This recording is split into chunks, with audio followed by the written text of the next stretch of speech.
যে ব্যক্তি আল্লাহ তাআলার সন্তুষ্টির উদ্দেশ্যে হজ করবে, মন্দ অশ্লীল কোনো কথাবার্তা বলবে না, গুনাহের কাজ করবে না, ওই ব্যক্তি হজ থেকে এমন নিষ্পাপ হয়ে ফিরে আসে যেমন তার মা আজকেই ভূমিষ্ঠ করেছে, অর্থাৎ নিষ্পাপ শিশুর মতো সে হয়ে যায়।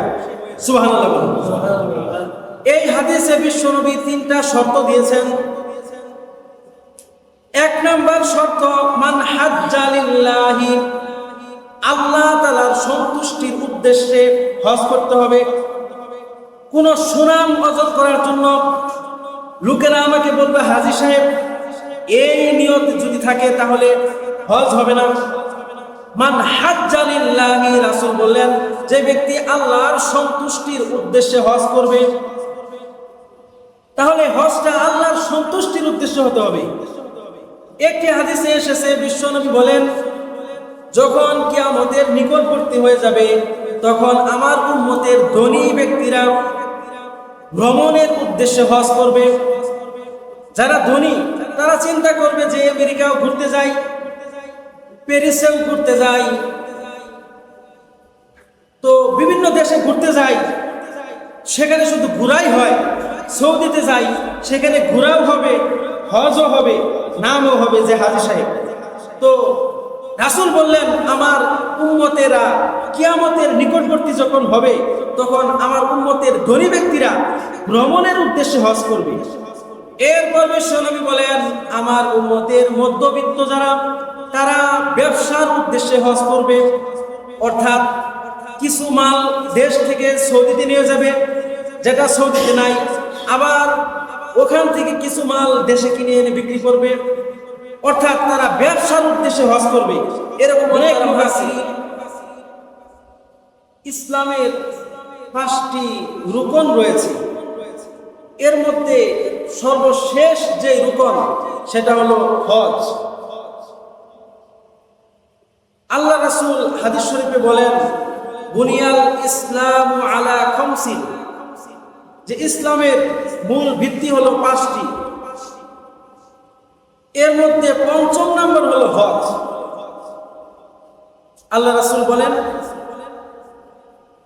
শাহাদাতু আল্লা ইলাহা ইল্লাল্লাহু ওয়া আন্না মুহাম্মাদার রাসূলুল্লাহ।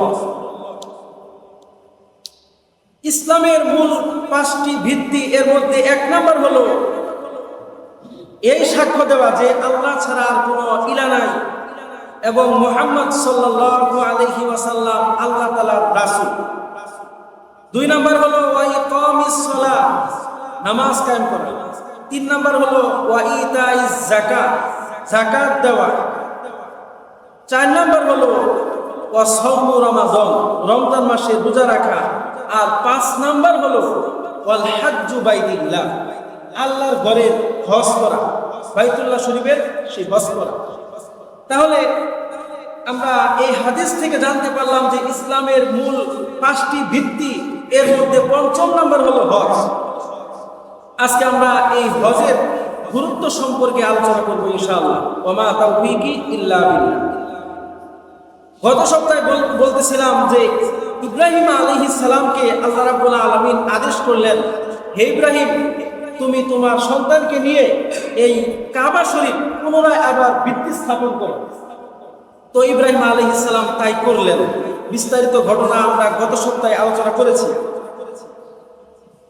যখন কাবা শরীফ নির্মাণ হয়ে গেল, এরপর আল্লাহ রাব্বুল আলামিন ইব্রাহিম আলাইহিস সালাম এবং ইসমাঈল আলাইহিস সালামকে আদেশ করলেন, আনতাহিরা বাইতিয়া লিত-তাইফিনা ওয়াল আকিফিন ওয়ার রুকআইস সুজুদ। হে ইব্রাহিম, তুমি এবং তোমার সন্তান ইসমাঈল মিলে এবার কাবা ঘর ঝাড়ু দাও, পরিষ্কার করো তাওয়াফকারীদের জন্য, এবং এই ঘরে যারা হজ করার জন্য আসবে, যারা তাওয়াফ করার জন্য আসবে, যারা রুকু করার জন্য আসবে, যারা সিজদা করার জন্য আসবে, যারা ইতিকাফ করার জন্য আসবে, তাদের আগমনে তোমরা দুজন মিলে এই ঘর ঝাড়ু দাও। ইব্রাহিম আলাইহিস সালাম ঝাড়ু দিলেন, তার সন্তানকে নিয়ে পরিষ্কার করলেন। এরপরে আল্লাহ রাব্বুল আলামিন হে ইব্রাহিম, এবার তুমি সারা বিশ্বের মানুষকে হজের ঘোষণা দাও। ইব্রাহিম আলাইহিস সালাম বললেন, ইয়া আল্লাহ, আমি যদি এখান থেকে ঘোষণা দেই, হজের ঘোষণা দেই, এই আমার আওয়াজ তো কয়েকজনে শুনবে, আমার আওয়াজ কি সারা বিশ্বে পৌঁছবে? আল্লাহ রাব্বুল আলামিন বললেন যে তুমি ঘোষণা দাও। সেই কথাটা কোরআনে এইভাবে এসেছে। আল্লাহ রাব্বুল আলামিন বলেন, ওয়াআযিন ফিন নাসি বিল হাজ্জি ইয়াতুকা রিজালান ওয়া আলা কুল্লি যামিরি ইয়াতিনা মিন কুল্লি ফাজ্জিন আমিক। হে ইব্রাহিম, তুমি সারা বিশ্বের মানুষকে হজের ঘোষণা দাও, তারা যেন পায়ে হেঁটে অথবা জীর্ণ শীর্ণ উটের উপরে আরোহণ করে তোমার তৈরিকৃত এই ঘরে হজ করার জন্য, তাওয়াফ করার জন্য পৃথিবীর আনাচে কানাচ থেকে এখানে আসবে। সুবহানাল্লাহ। কেন আসবে? এখান থেকে তারা ফায়দা নেওয়ার জন্য, উপকৃত হওয়ার জন্য, লিয়াশহাদু মানাফিআ লাহুম, তারা উপকৃত হওয়ার জন্য এখানে আসবে। বলতেছিলাম, ইব্রাহিম আলাইহিস সালাম যখন প্রশ্ন করলেন, হে আল্লাহ, আমার এই আওয়াজ সারা বিশ্বে কিভাবে পৌঁছবে? আল্লাহ তাআলা বললেন যে আমি তোমার এই আওয়াজকে সারা বিশ্বের সকল মানুষের কানে পৌঁছাইয়া দিব ইনশাআল্লাহ। সুবহানাল্লাহ। এই হাদিসে, এই আয়াতের তাফসীরে এসেছে যে আল্লাহ রাব্বুল আলামিন ইব্রাহিম আলাইহিস সালামের সেই ঘোষণাকে সারা বিশ্বের মানুষের কাছে আল্লাহ তাআলা পৌঁছায় দিয়েছেন। যারা রূহের জগতে ছিল, দুনিয়াতে আসে নাই, যারা রূহের জগতে ছিল, তাদের কানেও আল্লাহ রাব্বুল আলামিন এই আওয়াজ পৌঁছায় দিয়েছেন। সুবহানাল্লাহ। ইব্রাহিম আলাইহিস সালামের সেই আওয়াজে যারা লাব্বাইক বলেছে, তারাই ওই হজ করার জন্য যায়। যারা ইব্রাহিম আলাইহিস সালামের সেই ঘোষণা পেয়ে দুইবার লাব্বাইক বলেছে, তারা দুইবার হজ করবে।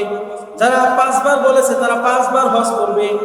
যে যতবার লাব্বাইক বলেছিল, সে ততবার হজ করতে পারবে। সুবহানাল্লাহ।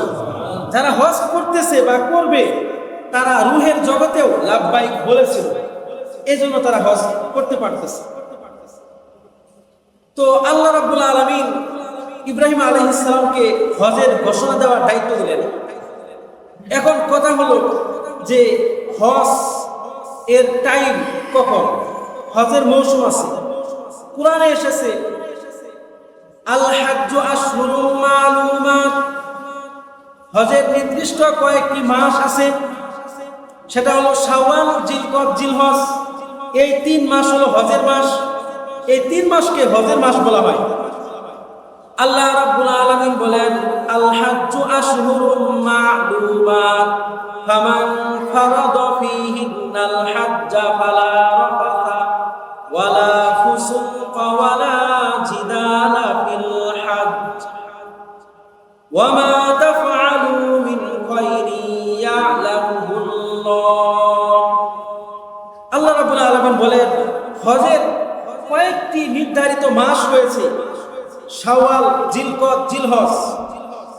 তোমাদের মধ্যে যারা হজের নিয়ত করে, আল্লাহ রাব্বুল আলামিন বলেন, তারা যেন হজের ইহরাম বাঁধার পর ফালা রফাসা, কোন অশ্লীল কথা মুখ দিয়ে না বলে, ওয়ালা ফুসুক, তারা যেন কোনো মন্দ কাজ না করে, ওয়ালা জিদালা ফিল হাজ্জ, এবং পরস্পর কারো সাথে যেন তর্ক বিতর্ক না করে। 3টা আদেশ করেছেন। 1 নাম্বার হলো, মুখ দিয়ে অশ্লীল কথাবার্তা বলা যাবে না, কাউকে গালি দেওয়া যাবে না, কাউকে কষ্ট দেওয়া যাবে না। কথার মাধ্যমে হোক, হাত পায়ের মাধ্যমে হোক, জবানের মাধ্যমে হোক, কাউকে কষ্ট দেওয়া যাবে না। 2 নাম্বার হলো, কোনো মন্দ কাজ করা যাবে না, গুনাহের কোনো কাজ ইহরাম বাঁধার পরে করা নিষেধ। আগেও নিষেধ, পরেও নিষেধ।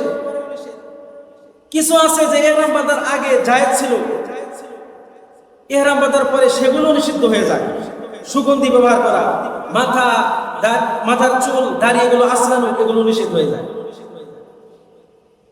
তো এরপর 3 নম্বরে আল্লাহ রাব্বুল আলামিন বললেন, ওয়ালা জিদালা ফিল হাজ্জ, পরস্পর তর্ক বিতর্ক করা যাবে না। অনেক সময় এক সফরে সাথীদের সাথে তর্ক বিতর্ক হয়ে যায়, এটা নিষেধ। তর্ক বিতর্ক যেন না হয়ে যায়। অনেক সময় মুআল্লিমের সাথে তর্ক বিতর্ক হয়ে যায়। তো আল্লাহ তাআলা নিষেধ করলেন, এই তিনটা নিষেধ করলেন। অশ্লীল কথাবার্তা বলা যাবে না, মন্দ কাজ গুনাহের কাজ করা যাবে না, কারোর সাথে তর্ক বিতর্ক করা যাবে না। এরপর আল্লাহ রাব্বুল আলামিন বললেন, ওয়া মা তাফআলু মিন খায়রি ইয়ালামুহুল্লাহ, তোমরা যে কোনো কল্যাণ কাজ করো আমি আল্লাহ সব কিছু জানি। আমরা যা কিছু করি এই সব কিছু কে জানে? আল্লাহ সব জানে। হাদিস শরীফেও এসেছে তর্ক বিতর্ক করা নিষেধ, অশ্লীল কথাবার্তা বলা নিষেধ। বিশ্বনবী একটি হাদিসে বলেন, হাদিসটি সহিহ বুখারীতে এবং মুসলিম শরীফেও এসেছে। হাদিসের বর্ণনাকারী হলেন আবু হুরায়রা রাদিয়াল্লাহু তাআলা আনহু। তিনি বলেন, রাসূল সাল্লাল্লাহু আলাইহি ওয়াসাল্লাম বলেছেন, মান হাজ্জা লিল্লাহি ফালাম ইয়ারফুস ওয়া লাম ইয়াফসুক রাজাআ কায়াউমিন ওয়ালাদাতহু উম্মুহু। রাসূল বলেন, যে ব্যক্তি আল্লাহ তাআলার সন্তুষ্টির উদ্দেশ্যে হজ করবে, মন্দ অশ্লীল কোনো কথাবার্তা বলবে না, গুনাহের কাজ করবে না, ওই ব্যক্তি হজ থেকে এমন নিষ্পাপ হয়ে ফিরে আসে যেমন তার মা আজকেই ভূমিষ্ঠ করেছে, অর্থাৎ নিষ্পাপ শিশুর মতো সে হয়ে যায়। সুবহানাল্লাহ বলুন। এই হাদিসে বিশ্বনবী তিনটা শর্ত দিয়েছেন। এক নম্বর শর্ত, মান হাজ্জা লিল্লাহি, আল্লাহ তাআলার সন্তুষ্টির উদ্দেশ্যে হজ করতে হবে। কোন সুনাম অর্জন করার জন্য লোকেরা আমাকে বলবে হাজী সাহেব, এই নিয়ত যদি থাকে তাহলে হজ হবে না। মান হাজ্জা লিল্লাহি, রাসূল বললেন, যে ব্যক্তি আল্লাহর সন্তুষ্টির উদ্দেশ্যে হজ করবে, তাহলে হজটা আল্লাহর সন্তুষ্টির উদ্দেশ্যে হতে হবে। একটি হাদিসে এসেছে বিশ্বনবী বলেন, যখন কিয়ামতের নিকটবর্তী হয়ে যাবে তখন আমার উম্মতের ধনী ব্যক্তিরা ভ্রমণের উদ্দেশ্যে হজ করবে। যারা ধনী তারা চিন্তা করবে যে আমেরিকাও ঘুরতে যাই, প্যারিসেও ঘুরতে যাই, তো বিভিন্ন দেশে ঘুরতে যাই, সেখানে শুধু ঘোরাই হয়। সৌদিতে যাই, সেখানে ঘোরাও হবে, হজও হবে, নামও হবে যে হাজী সাহেব। তো রাসূল বললেন, আমার উম্মতেরা কিয়ামতের নিকটবর্তী যখন হবে তখন আমার উম্মতের ধনী ব্যক্তিরা ভ্রমণের উদ্দেশ্যে হজ করবে। এরপর বিশ্বনবী বলেন, আমার উম্মতের মধ্যবিত্ত যারা, তারা ব্যবসার উদ্দেশ্যে হজ করবে। অর্থাৎ কিছু মাল দেশ থেকে সৌদিতে নিয়ে যাবে যেটা সৌদিতে নাই, আবার ওখান থেকে কিছু মাল দেশে কিনে এনে বিক্রি করবে। অর্থাৎ তারা ব্যবসার উদ্দেশ্যে হজ করবে। এরকম অনেক লোক আছে। অথবা যারা সৌদিতে কাজ করার জন্য যায়, সেখান থেকে হজ করে, যে হজ করে আসলাম, কাজও করলাম। তো রাসূল বললেন যে আমার মধ্যবিত্ত, আমার উম্মতের মধ্যবিত্ত যারা, তারা ব্যবসার উদ্দেশ্যে হজ করবে। এরপর বিশ্বনবী বলেন, আমার উম্মতের আলেম উলামারা সুনাম অর্জন করার জন্য হজ করবে। অর্থাৎ লোকেরা বলবে যে অমুক মাওলানা সাহেব কয়েকবার হজ করছে, 5 বার হজ করেছে, 10 বার উমরা করছে। এই নিয়তে আমার উম্মতের উলামায়ে কেরামগণ হজ করবে শেষ যুগে। এরপর বিশ্বনবী বলেন, আমার উম্মতের যারা গরিব দরিদ্র, তারা ভিক্ষার উদ্দেশ্যে হজ করবে। হাদিসটা অনেক বড়, 4 শ্রেণীর কথা বললেন। সর্বশেষ বললেন যে আমার উম্মতের গরিব, তারা ভিক্ষার উদ্দেশ্যে হজ করবে। অনেক দেশ থেকে লোক যায়, সেখানে ভিক্ষার উদ্দেশ্যে যায়, এরকম আপনারা জানেন কিনা? সেখানে হাত পাতলেই অনেক রিয়াল পায়, অনেক ইনকাম হয়।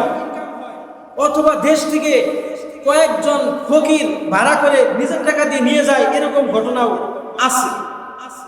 তো রাসূলের হাদিস যেহেতু, তো রাসূল যেহেতু বলেছেন, এগুলো ঘটতেছে। তো বলতেছিলাম, এই হাদিসের প্রথম যে 1 নাম্বার রাসূল যে দিলেন, শর্ত দিলেন, মান হাজ্জা লিল্লাহি, আল্লাহর সন্তুষ্টির উদ্দেশ্যে হজ করতে হবে। 2 নাম্বার শর্ত, ফালাম ইয়ারফুস, কোনো অশ্লীল কথা মুখ দিয়ে বলা যাবে না, কাউকে গালি দেওয়া যাবে না, কাউকে কষ্ট দেওয়া যাবে না। 3 নাম্বার শর্ত, রাসূল বললেন ফালাম ইয়াফসুক, কোনো মন্দ কাজ করা যাবে না, গুনাহের কাজ করা যাবে না। দেশেও সিগারেট খাইতেন, আবার ওখানে হজের ইহরাম বাঁধার পরেও সিগারেট খাইলেন।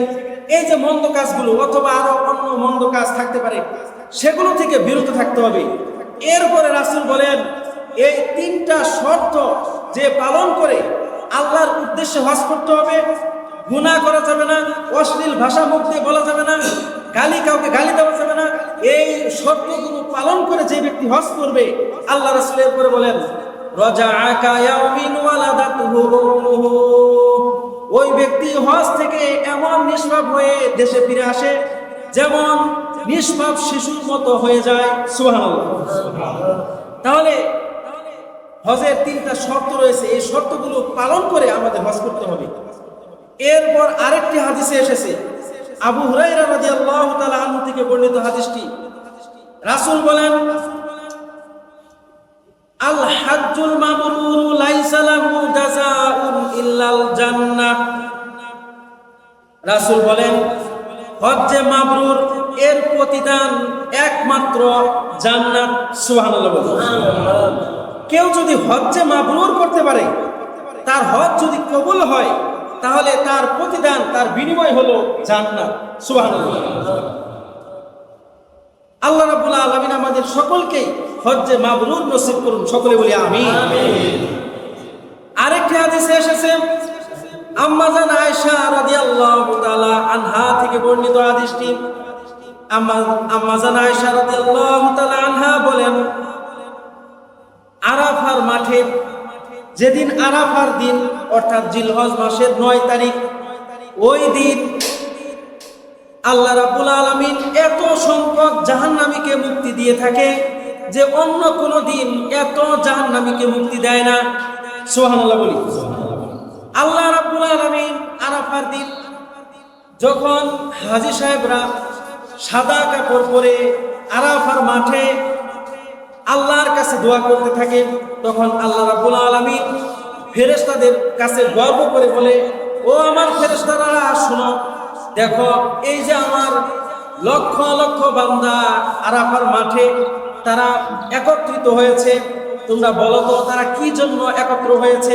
ফেরেশতারা বলে, হে আল্লাহ, তারা আপনার কাছে জান্নাত চায়, ক্ষমা চায়, এই জন্য তারা একত্র হয়েছে। তখন আল্লাহ রাব্বুল আলামিন ফেরেশতাদেরকে উদ্দেশ্য করে বলেন, ও আমার ফেরেশতারা, তোমরা সাক্ষী থাকো যে আমি আমার এই সমস্ত বান্দাদেরকে মুক্তি দিয়ে দিলাম, নাজাত দিয়ে দিলাম, জাহান্নাম থেকে মুক্তি দিয়ে দিলাম। সুবহানাল্লাহ।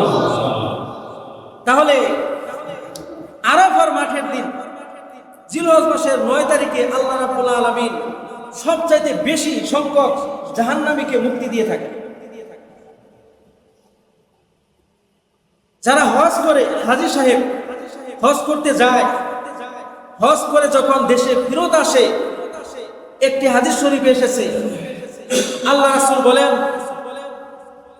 ইজা লাকিতাল হাজ্জা, যখন তোমাদের কোনো হাজী সাহেবদের সাথে সাক্ষাৎ হয়, ফাসাল্লিম আলাইহি, হাজী সাহেবকে তোমরা সালাম দাও, ওয়াসাফিহু, তার সাথে মুসাফা করো, ওয়ামুরহু আইয়াস্তাগফিরা ক্বাবলা আইয়াদখুলা বাইতাহু, এবং হাজী সাহেবের কাছে তোমরা এই কথা বলো, তার কাছে বলো যে আপনি আমার জন্য একটু আল্লাহর কাছে মাগফিরাতের দোয়া করুন। আল্লাহ রাসূল বলেন, কারণ হাজী সাহেবের গুনাহ আল্লাহ রাব্বুল আলামিন মাফ করে দিয়েছেন। সুবহানাল্লাহ। এই জন্য যারা হজ করতে যায়, হজ করে যখন ফেরত আসে, তারা বাড়িতে পৌঁছার আগেই হাজী সাহেবের সাথে মুসাফা করা, সালাম দেওয়া এবং তাদের কাছে দোয়া চাওয়া যে আপনি একটু আমার জন্য দোয়া করুন, মাগফিরাতের দোয়া করুন, আল্লাহ তাআলা যেন আমাকে মাফ করে দেন। সুবহানাল্লাহ। তাহলে হাজী সাহেবের মর্যাদা আছে না নাই? আছে। আরেকটি হাদিস শরীফে এসেছে, জাবের রাদিয়াল্লাহু তাআলা আনহু থেকে বর্ণিত হাদিসটি। জাবের রাদিয়াল্লাহু তাআলা আনহু তিনি বলেন, মা আমআরা হাজ্জুন কাত্তু জাবের রাদিয়াল্লাহু তাআলা তিনি বললেন যে যারা হজ করে হাজী সাহেব তারা কোনোদিন আরা হয় না। উপস্থিত সাহাবায়ে কেরাম প্রশ্ন করলো, ও জাবের, আরা শব্দের অর্থ কি? জাবের রাদিয়াল্লাহু তাআলা তিনি বললেন, যারা হজ করে হাজী সাহেব তারা কোনোদিন ফকির হয় না, গরিব হয় না। সুবহানাল্লাহ বলুন। আমরা তো দেখি যে হজ করলে 7 লাখ টাকা খরচ হয়ে যায়, আর আল্লাহ রাসূল বলেন যে হজ করলে তার জীবনে বরকত হয়, সে কোনোদিন ফকির হয় না, আল্লাহ তাআলা তার রিজিকের মধ্যে বরকত দান করেন। সুবহানাল্লাহ। তাহলে হাজী সাহেবদের মর্যাদা আছে না নাই? হজ করলে লস নাকি লাভ? দুনিয়াতে লাভ, আখিরাতেও লাভ। আরেকটি হাদিস শরীফে এসেছে, বিশ্ব নবী বলেন, মান আরাদাল হাজ্জা ফালইয়াতাআজ্জাল, যে ব্যক্তি হজ করার ইরাদা করে সে যেন তাড়াহুড়া করে, তাড়াতাড়ি করে। আপনি হজ করার ইচ্ছা করলেন, কিন্তু শয়তান বিভিন্ন কাজ আপনার সামনে দিয়ে দিবে যে এই বছর হজ করো না, তোমার পাশের জমি আছে ওইটা 10 লাখ টাকা দিয়ে রেজিস্ট্রি করো, আগামী বছর করো নি, অথবা তারপরে বছর করো নি। শয়তান ভুলাই দেয় যে আরেক বছর দেরি করো। আবার সামনে বছর যখন আসে তখন দেখা যায় যে মেয়ের বিয়ে দিয়েই তারপরে হজে যাব। আবার মেয়ের বিয়ে শেষ, আবার চিন্তা করে যে ছেলেকে বিবাহ করাই, তারপরে হজে যাব। এইভাবে টাল বাহানা করতে করতে 1 দিন 2 দিন এইভাবে করতে করতে তার হজেই যাওয়া হয় না, অবশেষে সে মারাই যায়। এরকম ঘটনা ঘটে কিনা? এই জন্য রাসূল বললেন, মান আরাদাল হাজ্জা ফালইয়াতাআজ্জাল, তোমাদের মধ্যে যারা হজের ইরাদা করে অথবা যাদের হজ ফরজ হয়েছে, ফালইয়াতাআজ্জাল, সে যেন তাড়াহুড়া করে, তাড়াতাড়ি হজটা করে নেয়। কেউ যদি হজ না করে মারা যায়, তার ব্যবস্থাও আবার আছে, বদলি হজ।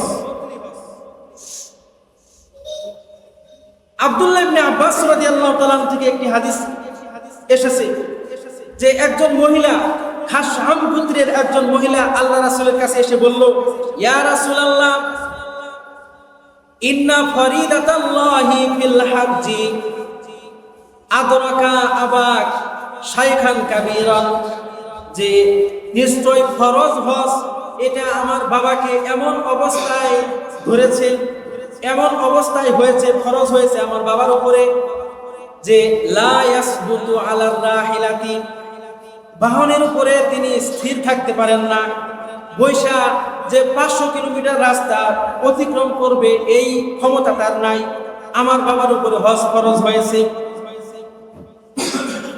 ওই মহিলা রাসূলের কাছে জিজ্ঞাসা করলো যে, হে আল্লাহ রাসূল, আমার বাবার উপরে হজ ফরজ হয়েছে, কিন্তু আমার বাবা এত বার্ধক্যে পৌঁছে গেছে যে উটের উপরে বসে থাকবে এই ক্ষমতা তার আর নাই। মদিনা থেকে মক্কার দূরত্ব হলো 500 কিলোমিটার, যে এতটুকু দূরত্ব আমার বাবা উটের উপরে চড়ে যাবে এই ক্ষমতা নাই। ওই মহিলা রাসূলের কাছে জিজ্ঞাসা করলো, আফা হাজ্জু আনহু, ইয়া রাসূলুল্লাহ, আমি যদি আমার বাবার পক্ষ থেকে হজ করে দেই তাহলে আদায় হবে কিনা?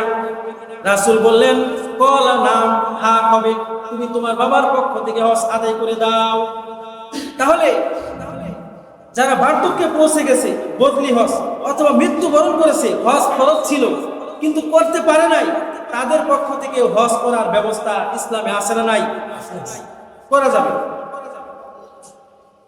কিন্তু হজ ফরজ হওয়ার পরেও যারা হজ করবে না তাদের ব্যাপারে কঠিন ধমকি এসেছে, কোরআনেও ধমকি এসেছে, হাদিসেও ধমকি এসেছে। কোরআনে এসেছে, আল্লাহ রাব্বুল আলামিন বলেন, ওয়ালিল্লাহি আলান নাসি হিজ্জুল বাইতি মান ইসতাতাআ ইলাইহি সাবিলা,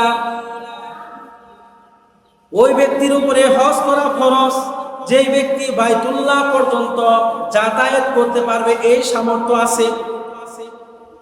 তাহলে বাইতুল্লাহ শরীফ পর্যন্ত যাইতে পারবে, পরিবারের খরচ দিয়ে এই পরিমাণ অর্থ যার কাছে আছে, অর্থাৎ 7 লাখ 8 লাখ টাকা যার কাছে আছে বর্তমানে, তার উপরেই হজ ফরজ।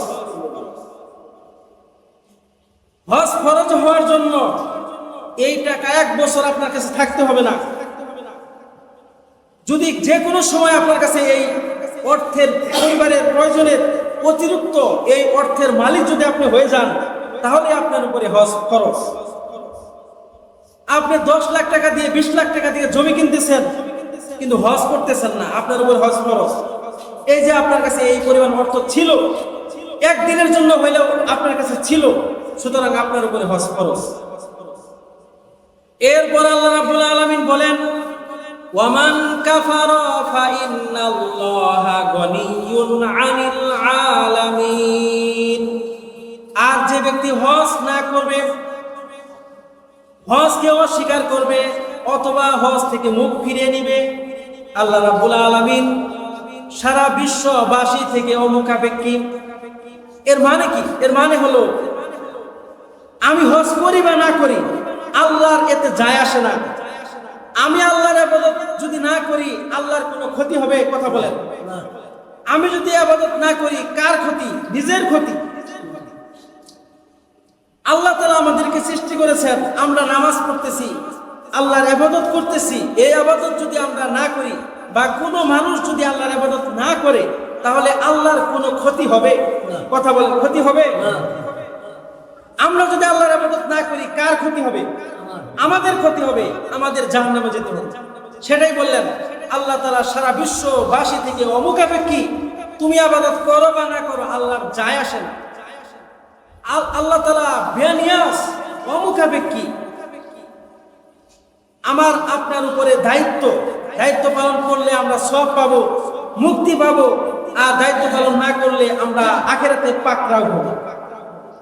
আরেকটি আয়াতে আল্লাহ রাব্বুল আলামিন বলেন, ওয়ানফিকু ফি সাবিলিল্লাহি ওয়া লা তুলকু বিআইদিকুম ইলাত তাহলুকা। আল্লাহ রাব্বুল আলামিন বলেন যে তোমরা তোমাদের সম্পদ আল্লাহর রাস্তায় ব্যয় করো, তোমরা নিজেদেরকে ধ্বংসের মধ্যে ঠেলে দিও না। এই আয়াতের তাফসীর হলো আমাদের যে সম্পদ, এটা সৎ কাজে ব্যয় করতে হবে। হজ খরচ হয়েছে, আমাদের খরচ করতে হবে। যাকাত খরচ হয়েছে, আমাদের খরচ করতে হবে। আল্লাহ রাস্তায় খরচ করতে হবে। আর যদি খরচ না করি, তাহলে আমরা আমাদের নিজেদেরকে ধ্বংসের মধ্যে ঠেলে দিলাম। আলী রাদিয়াল্লাহু তাআলা আনহু থেকে বর্ণিত একটি হাদিস, রাসূল সাল্লাল্লাহু আলাইহি ওয়াসাল্লাম বলেন, মান মালাকা মালান জাদান ওয়া রাহিলাতান তুবাল্লিগুহু ইলা বাইতিল্লাহ। যেই ব্যক্তি বাইতুল্লাহ পর্যন্ত যেতে পারবে, এই পরিমাণ সম্পদ আছে, বাহন আছে, ব্যবস্থা আছে, ফালাম ইয়াহুজ্জা, কিন্তু হজ করলো না। রাসূল বলেন, ফালা আলাইহি আইয়ামুতা ইয়াহুদিয়ান আও নাসরানিয়ান। ওই ব্যক্তি ইহুদি হয়ে মারা যাক অথবা খ্রিস্টান হয়ে মারা যাক, বিশ্বনবী বলেন আমার তার ব্যাপারে কোনো পরোয়া নাই, কোনো দায়িত্ব নাই। বিশ্বনবী, আমরা তার উম্মত, আখিরাতে তার একটা দায়িত্ব আছে, আমাদের ব্যাপারে তিনি সুপারিশ করবেন। আমাদের উপরে হজ ফরজ, হজ করলাম না। বিশ্বনবী আক্ষেপ করে বললেন, যে ব্যক্তির সম্পদ আছে, বাইতুল্লাহ পর্যন্ত যেতে পারবে, কিন্তু হজ করলো না, বিশ্বনবী বললেন তার ব্যাপারে আমার কোনো দায়িত্ব নাই। সে ইহুদি হয়ে মারা যাক, খ্রিস্টান হয়ে মারা যাক, তার ব্যাপারে আমার কোনো দায়িত্ব নাই। আখিরাতে আমি তার ব্যাপারে কোনো সুপারিশ করবো না। নাউজুবিল্লাহ বলেন। তাহলে রাসূল আক্ষেপ করে বললেন, সামর্থ্য থাকা সত্ত্বেও যারা হজ করবে না, তাদের ব্যাপারে রাসূলের ধমকি। আরেকটি হাদিসে এসেছে, বিশ্বনবী বলেন, মান কানা লাহু মালান ফালাম ইয়াহুজ্জা ওয়া মান কানা লাহু মালান ওয়া লাম ইউতি যাকাতা। রাসূল বলেন, যে ব্যক্তির সম্পদ আছে কিন্তু যাকাত দিল না, সম্পদ আছে কিন্তু হজ করলো না, রাসূল বলেন সাআলার রাজাআতা ইনদাল মাউত। ওই ব্যক্তি মৃত্যুর সময় দুনিয়াতে ফিরে আসার আশা করবে। সাআলার রাজাআতা ইনদাল মাউত, মৃত্যুর সময় যখন মৃত্যুর ফেরেশতা তার কাছে চলে আসবে, নিশ্চিত মৃত্যু, এখন আর ফেরত আসার সম্ভাবনা নাই, সে মৃত্যুর ফেরেশতা দেখে ফেলেছে, তখন সে আফসোস করবে, হায় আল্লাহ তুমি আমাকে একটু সময় দাও, আমার যত সম্পদ আছে সব সম্পদ আমি আল্লাহ রাস্তায় ব্যয় করে দিব, সদাকা করে দিব, আমি সৎ লোক হয়ে যাব, এরকম সে আফসোস করবে। কোরআনে এটা এসেছে,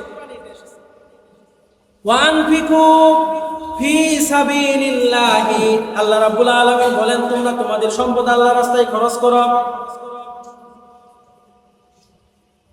ক্বাবলা আইয়াতিয়া আহাদাকুমুল মাউত, তোমাদের কাছে মৃত্যু আসার আগে, যখন মৃত্যু তোমাদের কাছে আসবে তখন তোমরা আফসোস করে বলবে, হে আল্লাহ লাউলা আখরতানি ইলা আজালিন করিব, আজালিন করিব, অল্প সময় হে আল্লাহ আমাকে দাও, ফাআসসাদদাকা ওয়া আকুম মিনাস সলিহিন, আমি আমার সব সম্পদ আল্লাহর রাস্তায় ব্যয় করে দিয়ে আমি নেককার বান্দা হয়ে যাব। আল্লাহ রাব্বুল আলামিন পরবর্তী আয়াতে বলেন, ওয়ালা ইউআখিরুল্লাহু নাফসান ইযা জাআ আজালুহা, আল্লাহ রাব্বুল আলামিন বলেন কিছুতেই তাকে এক মুহূর্ত সময় দেওয়া হবে না, যখন মৃত্যুর সময় চলে আসবে, ওয়ালা ইউআখিরুল্লাহু নাফসান ইযা জাআ আজালুহা, নির্ধারিত সময় যখন চলে আসবে তাকে এক মুহূর্ত সময় দেওয়া হবে না, তখন ওই লোকটা শুধু আফসোস করবে, আমি যদি একটু সময়ের জন্য দুনিয়াতে আবার ফেরত যেতে পারতাম, এই অবস্থা থেকে, মৃত্যুর এই যন্ত্রণা থেকে যদি ফেরত আসতে পারতাম, আফসোস করবে, এই আফসোস তার থেকে যাবে। এর জন্য বলতেছিলাম, সম্পদ যতক্ষণ আমাদের হাতে আছে, সম্পদ থাকা অবস্থায় যাকাত খরচ হলে যাকাত দিতে হবে, হজ খরচ হইলে হজ আদায় করতে হবে। হজের অনেকগুলো ফজিলত রয়েছে, আমরা যে কাবা শরীফ দেখতে যাব, মক্কা মুআজ্জমার অনেক ফজিলত রয়েছে।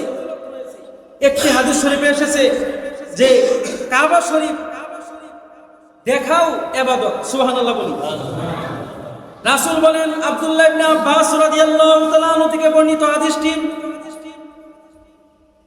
আল্লাহ রাব্বুল আলামিন ওই কাবা শরীফ চত্বরে প্রত্যেকদিন 120টি রহমত নাজিল করেন, সুবহানাল্লাহ।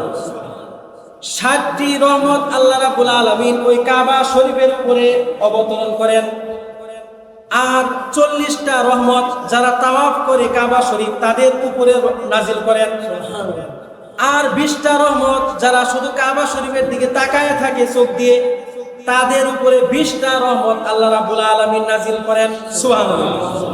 তাহলে কাবা শরীফ দেখাও সওয়াব। এরপরে কাবা শরীফের সাথে একটা পাথর আছে, হাজরে আসওয়াদ, এই পাথরেরও ফজিলত আছে। এই পাথরকে চুম্বন করলে সওয়াব আছে না নাই? একটি হাদিসে এসেছে, রাসূল বলেন এই পাথরটি জান্নাত থেকে আনা হয়েছে।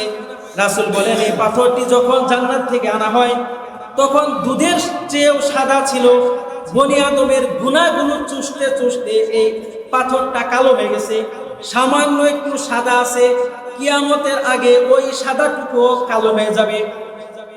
আরেকটি হাদিসে বিশ্বনবী বলেন কিয়ামতের দিন এই পাথরের 2টা চোখ হবে এবং জবান হবে। যারা এই পাথরকে চুম্বন করেছে বা ইস্তেলাম করেছে, দূর থেকে চুম্বন করেছে অথবা দূর থেকে ইশারা করেছে, এই পাথর কিয়ামতের মাঠে তাদের জন্য সুপারিশ করবে, সুবহানাল্লাহ।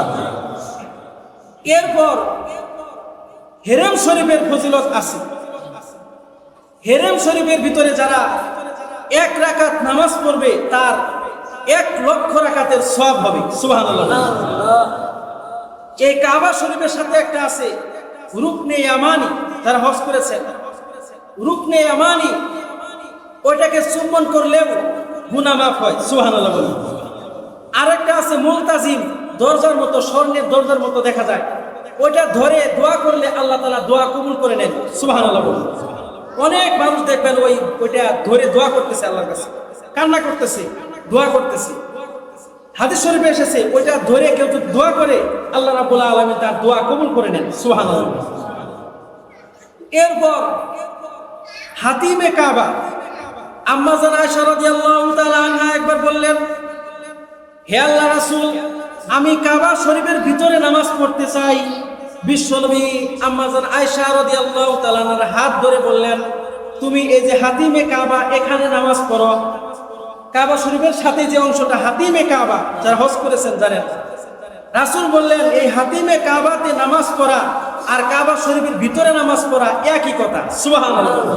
কারণ এই হাতিমে কাবা এটা ইব্রাহিম আলাইহিস সালামের সময় কাবা শরীফের ভিতরের অংশ ছিল। সুবহানাল্লাহ বলুন। কুরাইশরা যখন পুনরায় আবার নির্মাণ করে টাকার অভাবে তারা এটা বাদ দিয়েছে। তারা নিয়ত করেছিল যে আমরা হালাল টাকা দিয়ে আল্লাহর ঘর নির্মাণ করব, টাকা ছিল না, অভাব ছিল, এই জন্য তারা একটু জায়গা বাদ দিয়েছে, বাদ দিয়ে ওয়াল গাচ্ছে। তো ওই হাতিমে কাবা ওটাও কাবা শরীফের ভিতরের অংশ। এরপর জমজমের পানি আছে, সেটারও ফজিলত আছে। একটি হাদিসে এসেছে, কেউ যদি জমজমের পানি যে নিয়ত করে পান করবে, আল্লাহ রাব্বুল আলামিন তার ওই নিয়ত, তার ওই মাকসাদ পূরণ করে দেন। সুবহানাল্লাহ। এই জন্য সেখানে অনেক দোয়া কবুলের জায়গা আছে, ফজিলত আছে। আল্লাহ রাব্বুল আলামিন আমাদেরকে সকলকে যাওয়ার তৌফিক দান করুন। সকলে বলি আমিন।